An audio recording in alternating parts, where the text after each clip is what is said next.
السلام عليكم ورحمة الله وبركاته.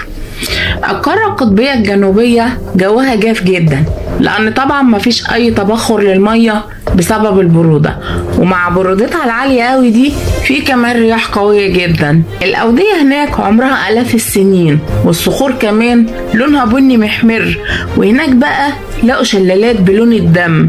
طب ايه بقى السبب في الموضوع ده يا ترى؟ اهلا بيكم، انا نورة عجلان وانتوا دلوقتي في بنك العلم. اتمنى لو استفدتوا اي معلومة من الفيديو ده تدعموني بلايك وكومنت، ما تنسوش تشتركوا في البنك عشان رصيدنا العلمي يزيد. العلماء لما شافوا الشلالات دي قالك لا كده مش طبيعي، فرح يا اخويا كل واحد نتع العده بتاعته وقال لك يلا بينا على الشلالات دي نشوف ايه حكايتها، امال احنا ايه لازمتنا يعني؟ علماء هفا احنا ولا ايه؟ وقرروا بقى يدرسوا شلالات الدم اللي موجوده في القاره القطبيه الجنوبيه دي، وبعد دراسات كتير وانابيب واختبارات وخد وهات اختلفوا على كذا راي.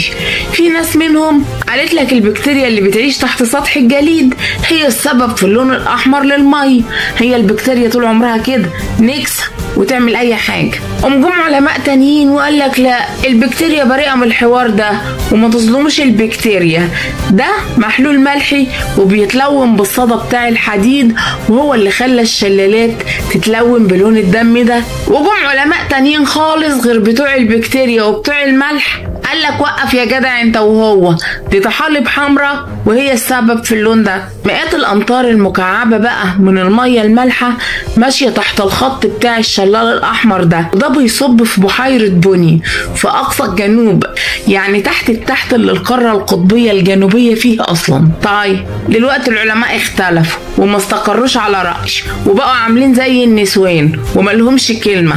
نعمل ايه دلوقتي؟ منظرنا وحش واحنا علماء محترمين كده ومش عارفين نتفق بقى يا جماعه على حاجه نقولها. طب نعمل ايه؟ احنا نقرا عليهم عدة ياسين، قصدي نتفق بقى ونعمل دراسة شاملة للمنطقة. وفعلا عملوا دراسة شاملة للمنطقة عشان يعرفوا التاريخ اللي مرت بيه، وعشان يشوفوا تفسير لوجود اللون الأحمر اللي في الشلالات ده. فلقوا ايه بقى؟ اقول لك يا سيدي، لقوا نسبة عالية جدا من الأكسجين، والنسبة بتاعت الأكسجين دي بتستقبل حوالي 17 نوع من الكائنات الحية. ولقوا كمان بحيرة محيطة بالجليد، وفي كمان مية جوفية حوالين الجليد. الكلام ده من 2 مليون سنة، فكونوا نظام اسمه النظام الايكولوجي. ويطلع ايه يا اخويا الايكولوجي ده؟ ده يا سيدي يعني تبادل بيئي بينهم وبين بعض كده، جمعية عاملينها وكل واحد بيقبضها شوية. وده مش مجرد تفاعل كيميائي بيحصل عشان يحول المية المالحة لمادة بتشيل اللون الأحمر، ده الموضوع أكتر من كده بكتير. واكتشفوا كمان إن المية المالحة اللي تحت الجليد دي قد مية البحر المتوسط 3 مرات، يعني المية دي قد مية أكبر بحر مفتوح في العالم 3 مرات.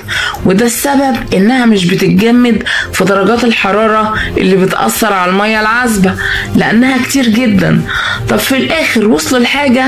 لا، ومحدش عارف حاجة لحد دلوقتي ولا حل نهائي، والمية مستمرة حمراء، وهو منظر حلو على غريب على مرعب، وسبحان الله.